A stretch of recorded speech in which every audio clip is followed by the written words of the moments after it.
Good afternoon, students. Yesterday we have discussed about the topic why does a country need a constitution? किसी भी देश को संविधान की क्यों जरूरत होती है? We discussed so many topics related to this theme of the chapter. That the constitution serves several purposes. बहुत सारी चीजों को constitution ही पूरा कर सकती है. Yesterday we discussed that the constitution gives a political system to a nation. कि एक देश में कैसी राजनीतिक व्यवस्था होनी चाहिए, वहां पर डेमोक्रेसी होनी चाहिए, डिक्टेटरशिप होनी चाहिए, मोनार्क सिस्टम होना चाहिए. It is only decided by the constitution. So because we are now study about the constitution of India, so we will discuss all the aspects related to the constitution. Today's topic is once again how the constitution work, what are the major functions of the constitution for a nation. The third most important function of the constitution is that why we need a constitution is to save us from ourselves. बहुत अजीब लग रहा होगा आपको ये देखकर कि constitution हमें ही हमें से हमसे कैसे बचाता है. How it saves us from ourselves.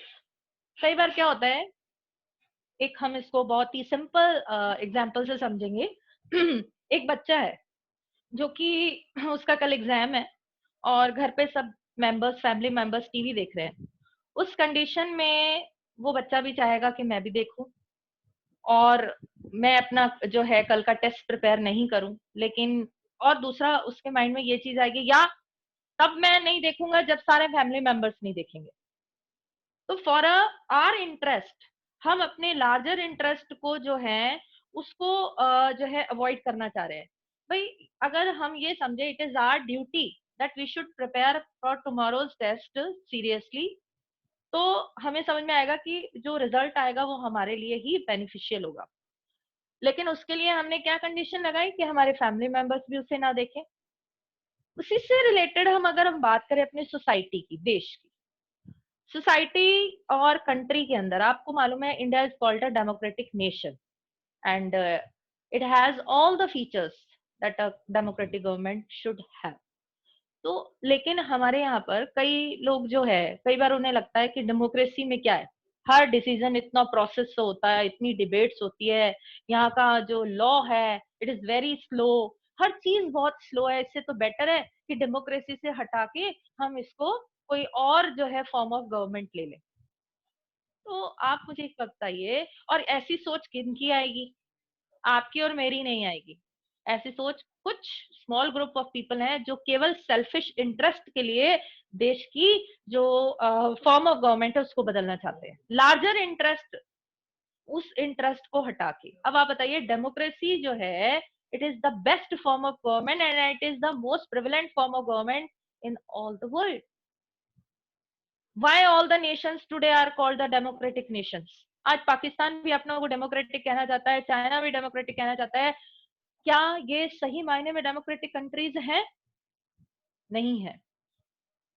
आपने देखा होगा कि पाकिस्तान में भी मिलिट्री जो है वहां पर जो है शासन आया. चाइना के अंदर वन पार्टी सिस्टम है, स्मॉल पार्टीज हैं, लेकिन वन पार्टी सिस्टम के अंदर वो सारी की सारी जो पार्ट्स है वो यूज करता है. तो क्या वो डेमोक्रेटिक है? लेकिन क्या ऐसा है डेमोक्रेसी में जो हर देश डेमोक्रेटिक कहलाना चाहता है?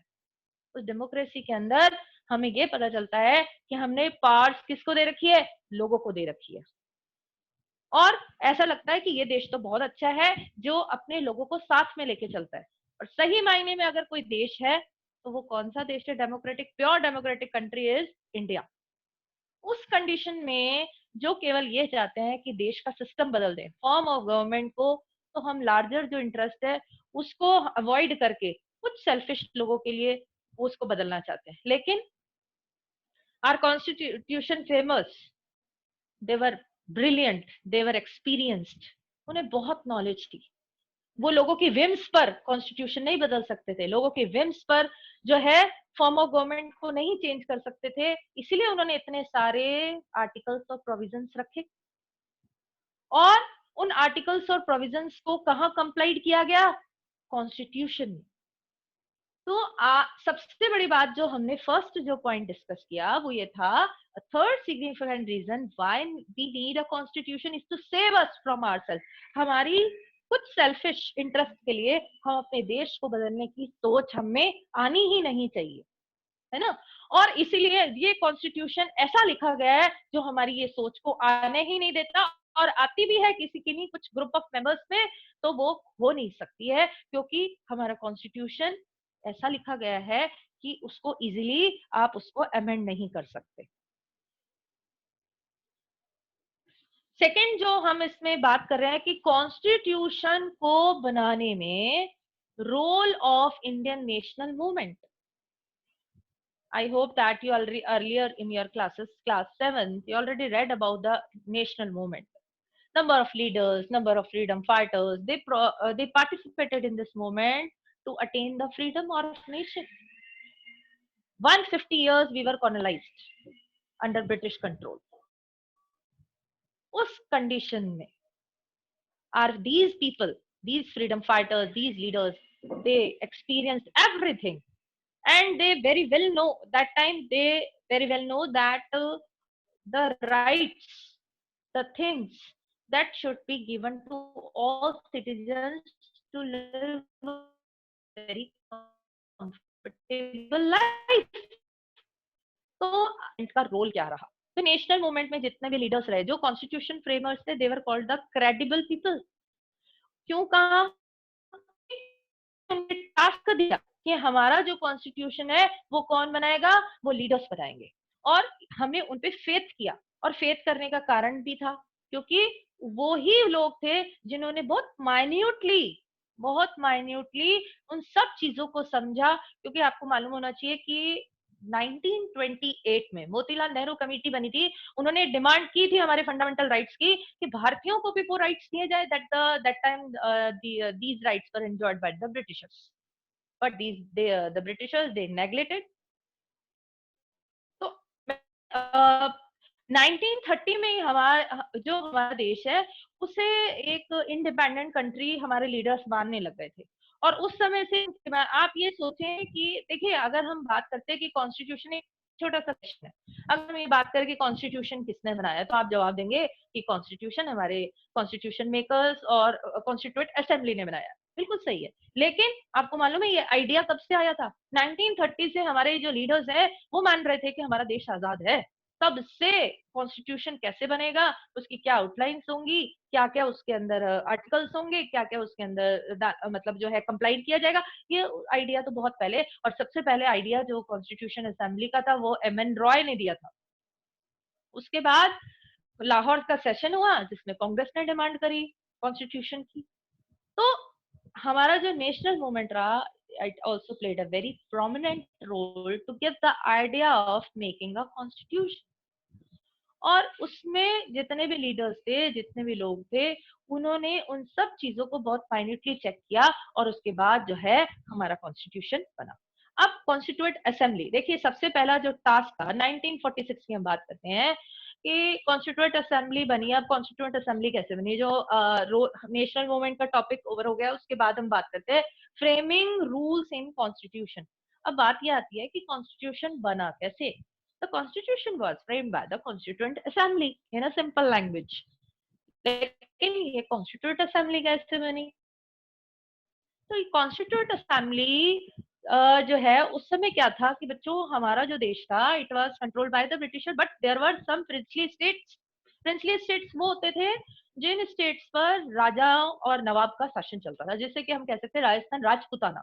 वहां पर जितने भी प्रिंसली स्टेट्स है, बाकी उससे आप लोगों ने आगे आने वाली क्लासेस में पढ़ेंगे कि और प्रिंसली स्टेट जैसे कि हैदराबाद था, है ना, कश्मीर था, राजस्थान, इन सब प्रिंसली स्टेट्स को कैसे इंडिया में मर्ज हुआ। तो हम बात ये कर रहे हैं कि एक तो था ब्रिटिश कॉलोनाइज्ड प्रोविंसेस, एक था प्रिंसली स्टेट्स। तो प्रिंसली स्टेट 93 थे उस समय, और 299 जो थे वो प्रोविंसेस थे जो कि डायरेक्ट ब्रिटिश अंडर कंट्रोल थे। तो वो जो direct British under control, province का मतलब बच्चों क्या होता है? स्टेट होता है। उन स्टेट्स के अंदर लेजिस्लेचर था, और उस लेजिस्लेचर में से ही कुछ मेंबर्स को इलेक्ट करके असेंबली में भेजा गया। और सबसे बड़ी बात है बच्चों कि हमारे देश में diversity, you I think that you understand the meaning of diversity. Diverse group of people that they reside, still we reside in India. That time these diversity on the basis of language, caste, creed, gender, and they also adopted different culture, tradition also. So according to that diversity, number of religion, community based diversity was also found in India. Still it is in India. Like that time some seats were allotted to three communities like Hindu, Sikh and Muslims. इन लोगों को भी जो है कुछ seats दी गई जो कि constituent assembly के मेंबर बने. उसके बाद और बात करते हैं कि 28% सीट जो है वो एसटी को मिली, एससी को मिली, और 82% जो है कांग्रेस को. तो कांग्रेस भी जो था वो केवल एक ही कम्युनिटी नहीं थी, उसके अंदर भी different diverse shades of people थे.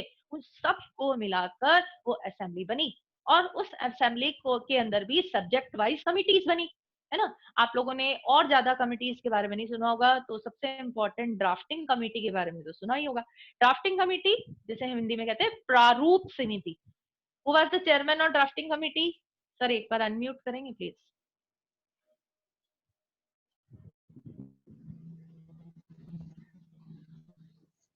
Yes, Divyanshu, who was the chairman Yes, of ma'am. drafting committee? Yes. Who was the chairman of drafting committee? Anybody who know the answer, raise your. Yes. Speak up, please.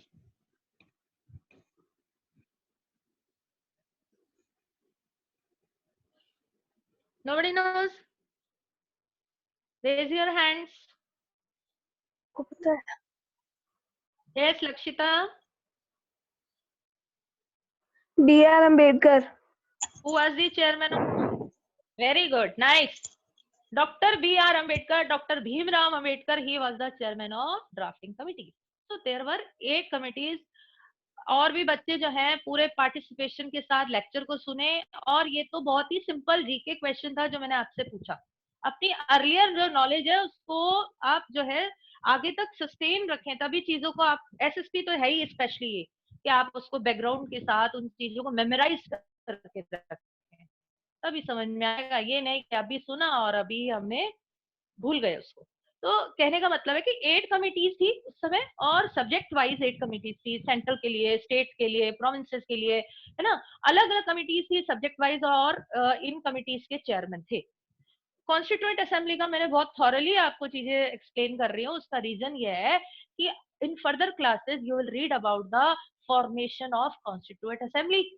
और एक question और भी मेरे हिसाब से आपको आता होगा, that time temporary president of constituent assembly. Who was the temporary president of the constituent assembly? Sir unmute करना सर. टेम्परेरी भी बता दें और परमानेंट भी बता दें अगर आंसर आता है तो. यस आयुषी,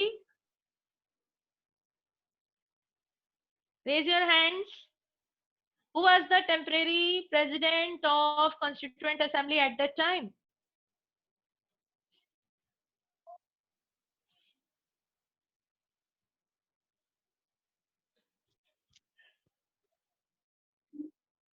टेम्परेरी नहीं होता यार, परमानेंट का. Doctor Rajendra Prasad.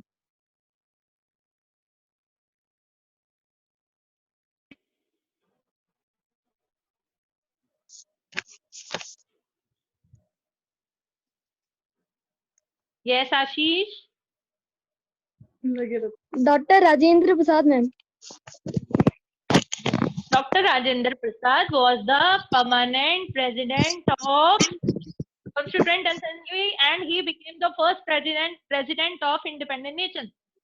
Okay, I'll tell you. Dr. Sachidanand Sinha, he was the temporary president of Constituent Assembly at that time.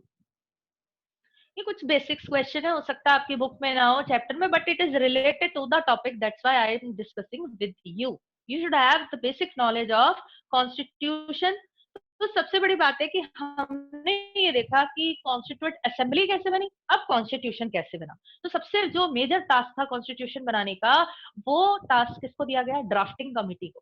Drafting committee की अभी हमने बात की कि doctor B R Ambedkar he was the chairman of drafting committee. Clause by clause of the draft, it was discussed publicly.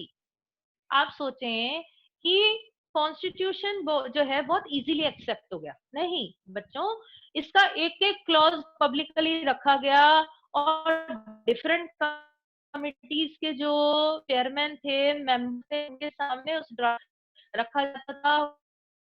India का जो ground था उसके ऊपर वो टेस्ट करते थे। ये सारी चीजें जब प्रूव्ड होती थी तब वो एक्सेप्ट होता था।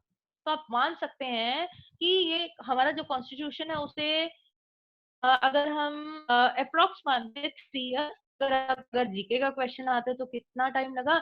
2 इयर्स 11 मंथ्स एंड 18 डेज।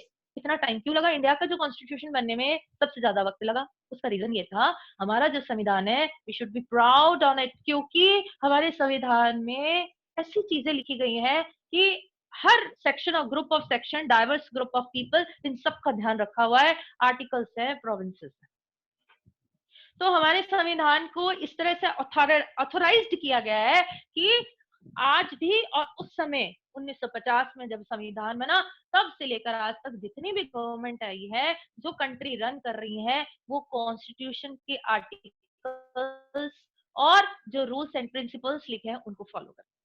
तो अब आपने ये देख लिया होगा कि कॉन्स्टिट्यूएंट असेंबली जो कि बनी 1946 में, हमारे कॉन्स्टिट्यूशन को कंप्लीट होने में 3 इयर्स लगे। और सही जो टाइम था वो भी मैंने आपको बताया, आप नोट डाउन भी कर सकते हैं साथ साथ में, है ना। और मुझे मालूम है कि आपको इस चैप्टर के ऑलरेडी नोट्स और क्वेश्चन आंसर्स मिल चुके हैं।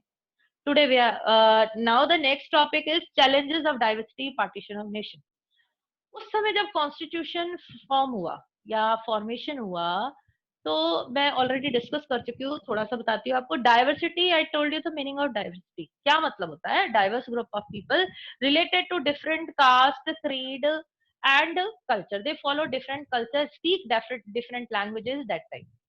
तो उस समय हमारे कॉन्स्टिट्यूशन मेकर्स के सामने ये भी एक प्रॉब्लम थी, चैलेंज था। Number of challenges were faced by them. तो उसमें से एक चैलेंज था डाइवर्सिटी का। लेकिन मैंने आपको क्या कहा, कॉन्स्टिट्यूशन फ्रेमवर्क क्या थे? वो बहुत इंटेलिजेंट और एक्सपीरियंस्ड थे। उन्हें पता था कि इस डाइवर्स ग्रुप ऑफ पीपल को ही लाके देश में यूनिटी आ सकती है। हम उस सेक्शन को अगर अलग अलग कर देते तो क्या आज जिस देश में हम रह रहे हैं ऐसा देश होता? नहीं होता। और एक जो प्रॉब्लम आई उसी समय, पार्टीशन ऑफ नेशन। जैसे ही कॉन्स्टिट्यूएंट असेंबली बनी उस समय मुस्लिम लीग डिमांड करने लगा सेपरेट नेशन की, पाकिस्तान की डिमांड। क्योंकि उन्हें लगा था कि कॉन्स्टिट्यूएंट असेंबली में मोस्टली हिंदू हैं और हम मुस्लिम माइनॉरिटी ग्रुप ऑफ पीपल हैं। अगर हम यहाँ रहे तो हमारा जो इंटरेस्ट है, जो हमारे एस्पायरेशन गोल्स हैं, उनको कोई नहीं सुनेगा और ये सिर्फ एक हिंदू राष्ट्र बन के रह जाएगा।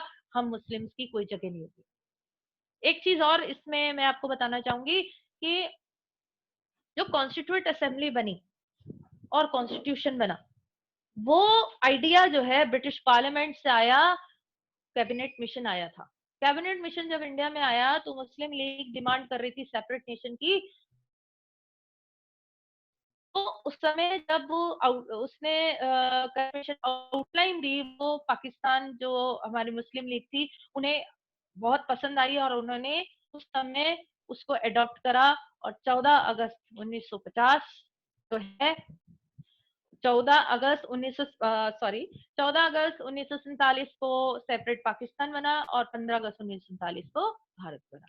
और जो कॉन्स्टिट्यूशन बना वहां का, वो कैबिनेट मिशन के प्लान से बना। अब आप ये देखिए कि हमारे जो after independence there were number of challenges. It was faced by our nation, it faced by our leaders, but ultimately क्या हुआ? इन सबको ओवरकम किया गया। जो भी चैलेंजेस थे, चैलेंज का मतलब ये होता है कि आप उसको ओवरकम कर सके। चैलेंज जो सामने आया उन सबको ओवरकम करके हमारा देश क्या बना? एक इंडिपेंडेंट देश जिसका खुद का संविधान था। और वो संविधान क्यों जरूरी था, क्यों जरूरी है, ये हम डिस्कस थॉरली कर चुके हैं उसके फंक्शंस। तो ये challenges of diversity, partition of nation. उसके बात करते हैं visionary document to overcome challenges. तो हमारे जो ये कॉन्स्टिट्यूशन फ्रेमवर्क है उन्हें एक विजनरी डॉक्यूमेंट दिया। विजनरी का मतलब बच्चों क्या होता है? कि जो दूर तक चीज को देख सके, दूरदर्शी कहते हैं। विजनरी पर्सन जो होता है, जो दूर तक की चीज को समझ सके। उन्होंने इसीलिए जो है बहुत सारे की फीचर्स डाले हमारे कॉन्स्टिट्यूशन में। उन की फीचर्स को भी हम डिस्कस करेंगे आपके इस चैप्टर में। तो just they consider about the diversity of the nation also, उस डाइवर्सिटी को ध्यान में रखते हुए उन्होंने ये विजनरी डॉक्यूमेंट दिया और जो चैलेंजेस थे डाइवर्सिटी के उन सबका ध्यान रखा गया। ये आपके जो टॉपिक्स आज हमने डिस्कस किए, why does a country need a constitution? Due to its just fulfill the several purposes we already discussed about all the functions, especially the political system, the relation between the democracy and the society, and the last is here that also to save us from ourselves. Now we will discuss about the key features of a constitution. की features क्या है? देखो वैसे अगर हम बात करें कि भारत के समय में तो आप बहुत सारे कई बुक्स में 13, 15 ऐसे कुछ, लेकिन आपकी क्लास 8th स्टैंडर्ड के अकॉर्डिंग अगर हम की फीचर्स देखें तो की फीचर्स हैं आपके फेडरलिज्म। फीचर्स क्या होता है बच्चों? कैरेक्टरिस्टिक्स, विशेषताएं। संविधान की विशेषताएं क्या है?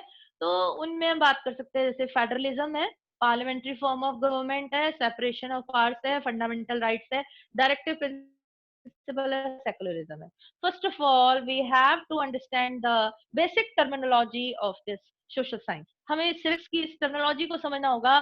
इसमें हमें जो है चीजों को समझेंगे तो फर्दर क्लासेस तक ये आप। तो सबसे पहले फेडरलिज्म क्या होता है? आप मैं जो बोर्ड पे लिखा है एक बार रब कर रही हूँ क्योंकि ऑलरेडी डिस्कस अबाउट एक एक। अब हम की फीचर्स को बहुत अच्छी तरह समझेंगे। फेडरलिज्म का मतलब क्या है?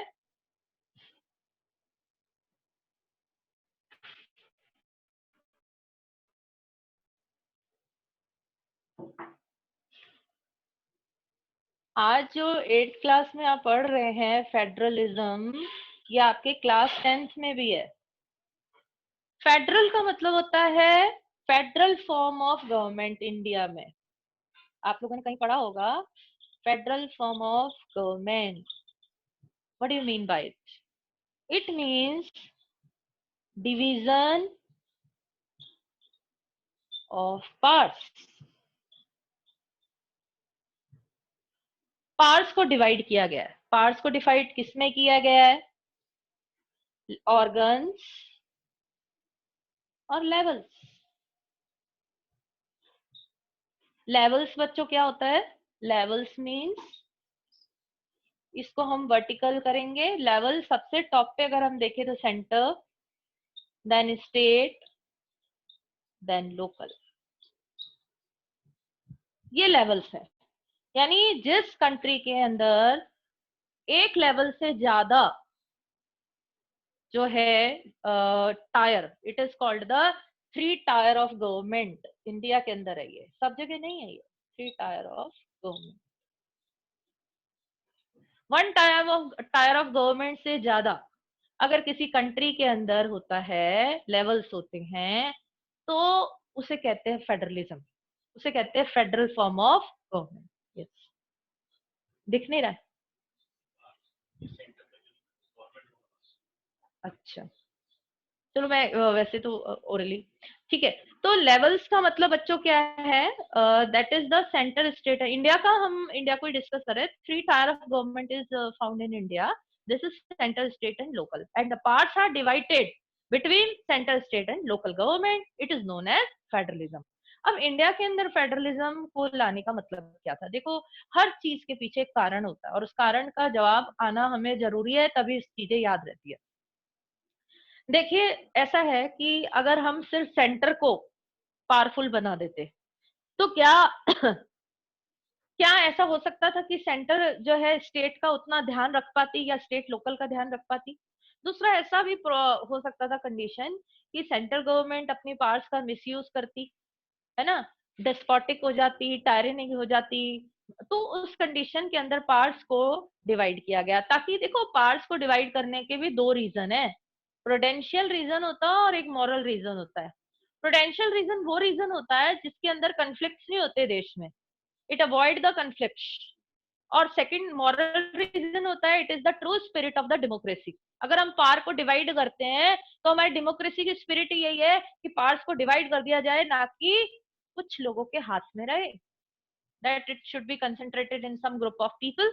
नहीं, इसीलिए पार्ट्स को डिवाइड किया है और उसको फेडरलिज्म जो है उसके अंदर हम पार्ट्स को कैसे डिवाइड किया है इंडिया में वो डिस्कस किया हमने।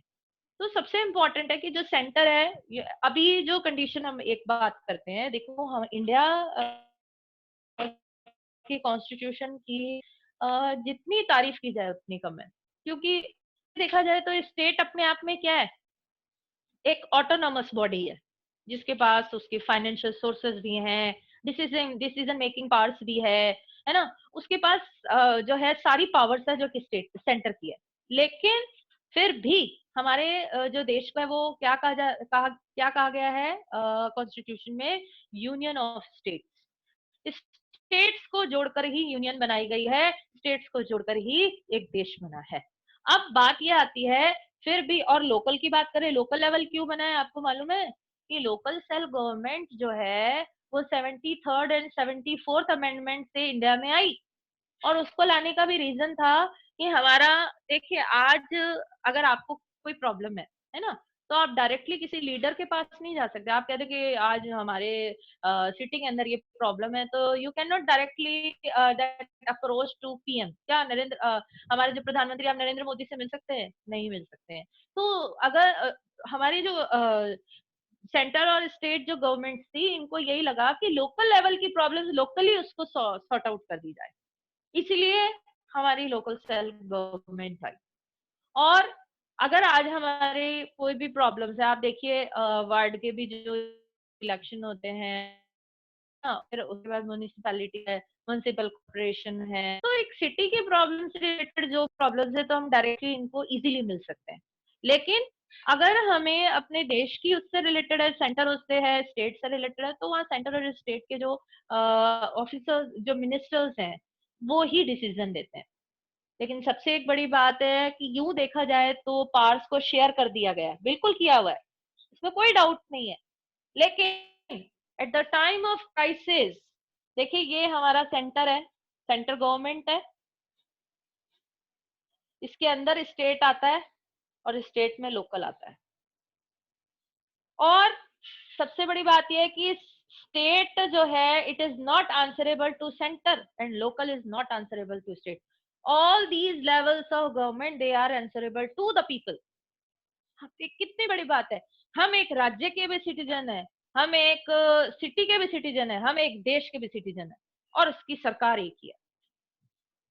मतलब आप अगर इसको बहुत डीपली समझें तो एक तरफ तो हम फेडरलिज्म की बात करते हैं, federal form of government, division of powers की बात करते हैं, और दूसरी तरफ हम एक सरकार के अंदर काम कर रहे हैं। यही तो यूनिटी है हमारे देश की, this is called the unity.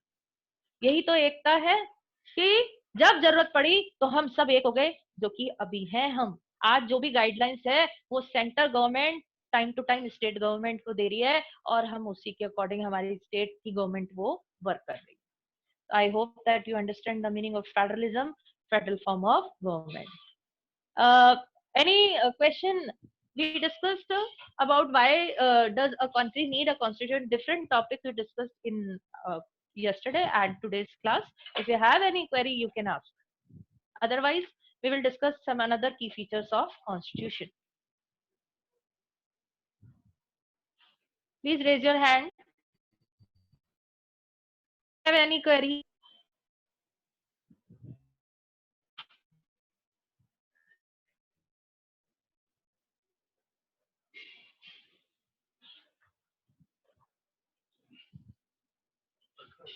Yes.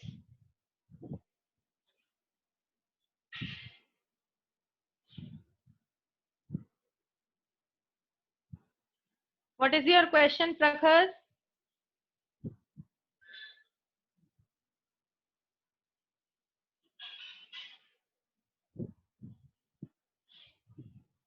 इसका मतलब सबको बहुत अच्छी तरह समझ आया। Yes. Yes, Bhavya.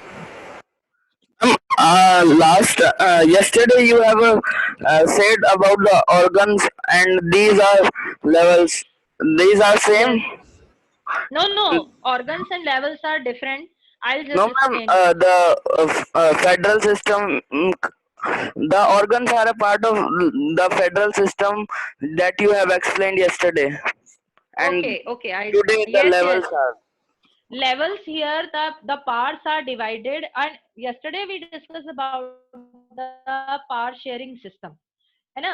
I told you about the levels and organs. Organs, what are organs? Here, organs is here. It is in power division.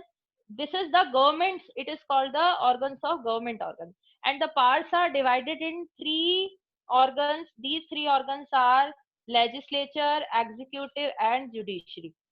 So parts are also divided in organs also as well as in levels.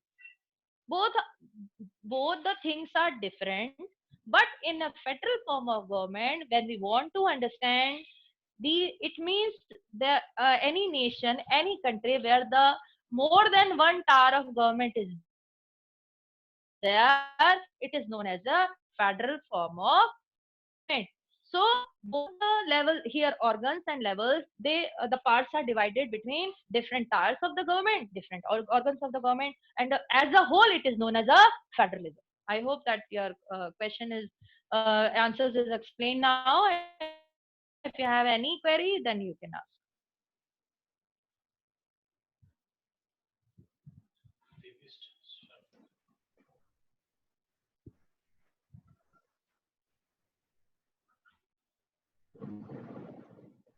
Yes.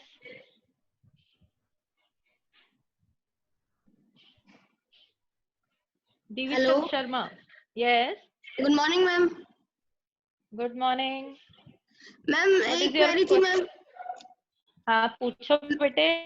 Ma'am जैसे ma'am आपने कहा था कि मुस्लिम religion वाले ma'am अलग separate nation चाहते थे, तो मैम जबकि मैम कॉन्स्टिट्यूशन में तो हमारे ये मैम राइट है कि राइट टू इक्वालिटी, फिर मैम वो सेपरेट नेशन के लिए उन्होंने मैम क्यों मांग की? देखो बच्चे, अभी बताते हैं आपको, है ना. उसमें क्या हुआ था, आप जो बात कर रहे हैं बिल्कुल सही है ना. उस समय क्या हुआ था कि जब हमारा कॉन्स्टिट्यूशन बन रहा था, तो मैंने अभी लिखा ना, चलो रब कर दिया वो मैंने, तो मैंने उस समय कहा था कि हमारे जो लीडर्स थे उनके सामने क्या चैलेंजेस था, पार्टीशन ऑफ आवर नेशन, है ना. तो ये जो आप जो बात कर रहे हैं ना, right to equality, these are called the fundamental rights that we later discuss in this chapter. देखो फंडामेंटल राइट आपके मैंने एक टॉपिक लिखा हुआ है. तो जो पाकिस्तान ने डिमांड की है ना, पाकिस्तान ने जो डिमांड की थी, उस समय तक हमारे कोई राइट्स नहीं थे, और ये राइट उनका, देखो सबसे बड़ी बात यह है कि उस समय सारी कम्युनिटीज को सारा अधिकार, आपकी बात मान लेते हैं, चलो इक्वालिटी का मतलब है सबको इक्वल. अब उन्होंने इक्वालिटी के राइट को ही यूज करते हुए कहा कि हमको सेपरेट नेशन चाहिए. तो हमारे लीडर्स ने क्या कहा, उनको उनका सेपरेट नेशन दिया. तो इक्वालिटी रखी कि नहीं रखी? रखी ना. तो है ना भाई, इधर से इंडिया बन गया, इधर से पाकिस्तान बन गया. आपकी बात को मैंने ऐसे समझा है. लेकिन ये बात आपको बहुत क्लियरली पता होना चाहिए, जो राइट टू इक्वालिटी है वो हमारा फंडामेंटल राइट है इंडियंस का, है ना. वो हमारा इंडियंस का राइट है. हमारे पाकिस्तान के लोगों से उनके कॉन्स्टिट्यूशन में क्या है उससे मतलब नहीं है. लेकिन हमारा जो राइट है वो राइट टू इक्वालिटी हमारा फंडामेंटल राइट है, वो चीज उससे कनेक्टेड नहीं है. These are separate things. Yes. Okay.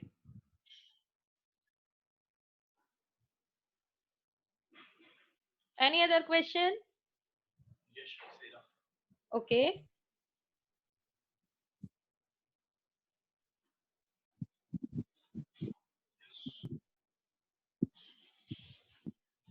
What is your question? Ask, please. Ma'am. Yes. Ma'am आपने ना अभी बताया था ना level centre, state and local, ma'am वो एक बार वापस समझाना. ओके, वापस समझ लीजिए, कोई प्रॉब्लम नहीं है. देखो ऐसा है, दोबारा आप बोर्ड पे देखें.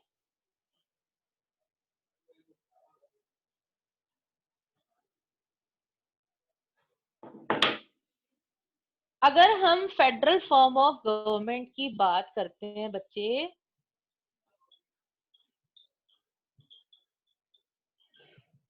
आपको ये अभी से याद कर लो, ये 10th क्लास में भी है. तो उसमें पार्ट्स को डिवाइड किया जाता है. ठीक है, पार्ट्स आर डिवाइडेड. पहली चीज होगी. आगे अब इस पार्ट्स को डिवाइड से किया गया है, तो आप 10th क्लास में पढ़ेंगे parts are divided horizontally and vertically. तो हॉरिजॉन्टल जो है वो ऐसे हो गया और वर्टिकल कैसे हो गया, ऐसे हो गया। अब हॉरिजॉन्टल के अंदर बच्चों क्या आता है, गवर्नमेंट के ऑर्गन। चलो एक बात बताओ, बॉडी एक एक जो ह्यूमन बॉडी होती है उसमें ऑर्गन्स होते हैं ना, आपने पढ़ा होगा ऑर्गन्स है, कौन से होते हैं ऑर्गन? सर अनम्यूट करना एक बार सर, बेसिक नॉलेज तो बच्चों वही।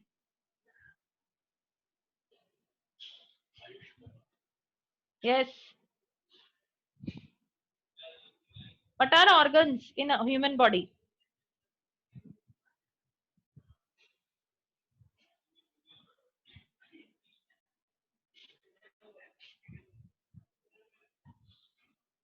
देखिए ऐसा है कि हमारी बॉडी के अंदर भी जैसे फंक्शंस करने के लिए, जैसे हम कहें हमारे हार्ट किडनी है ना, बहुत सारे ऐसे इंटरनल ऑर्गन्स हैं जो हमारी बॉडी को चलाते हैं, है ना। तो हम मान लीजिए कि गवर्नमेंट एक बॉडी है, उसको चलाने के लिए ऑर्गन्स चाहिए। वो ऑर्गन्स है लेजिस्लेचर, एग्जीक्यूटिव और जुडिशरी। ठीक है, ये जो वर्क करते हैं ये इंटरनली वर्क कर रहे हैं, समझ लीजिए। यानी गवर्नमेंट पूरी तरह से इनके ऊपर डिपेंड है। जैसे हमारी बॉडी जो है वो ऑर्गन के ऊपर डिपेंड है, जितने ऑर्गन उन पर है, वैसे ही हमारी गवर्नमेंट इन ऑर्गन्स के ऊपर है। अब आपको पता है लेजिस्लेचर कल बताया था लॉ बनाती है, एग्जीक्यूटिव इम्प्लीमेंट करती है, जुडिशरी उनको रिव्यू करती है। अब लेवल्स की, अब इधर जो बात हम कर रहे हैं वर्टिकल की बात कर रहे हैं, तो उसमें आते हैं लेवल्स। 3 लेवल की बात करते हैं हम, सेंटर, स्टेट और क्या है, लोकल। आपको पता है हमारी बॉडी में हाथ, पैर, मुंह, ये सब हमारे क्या है, ये ऑर्गन्स है या बॉडी पार्ट्स हैं? पार्ट्स हैं। तो ये जो सेंट्रल, स्टेट, लोकल जो लेवल है, ये हमारे बॉडी पार्ट्स हैं, गवर्नमेंट के पार्ट हैं। हाथ पैर समझ लीजिए, कुछ भी समझ लीजिए, जो वर्क कर रही है गवर्नमेंट के लिए। तो पावर्स को क्या किया गया है, ऑर्गन्स में और लेवल्स में डिवाइड कर दिया गया। और अगर आपसे पूछे कि फेडरल फॉर्म ऑफ गवर्नमेंट का मतलब क्या है, तो आप ये बताएंगे जहां पावर्स को डिफरेंट लेवल, जहां जिस देश के अंदर एक से ज्यादा फॉर्म ऑफ गवर्नमेंट है, लेवल से गवर्नमेंट ज्यादा है, और पावर्स को डिफरेंट डिवाइड ऑर्गन्स और लेवल्स में डिवाइड किया गया, उसे फेडरल फॉर्म ऑफ गवर्नमेंट कहते हैं। Today's lecture is over. Tomorrow we will discuss some key features of constitution. Thanks.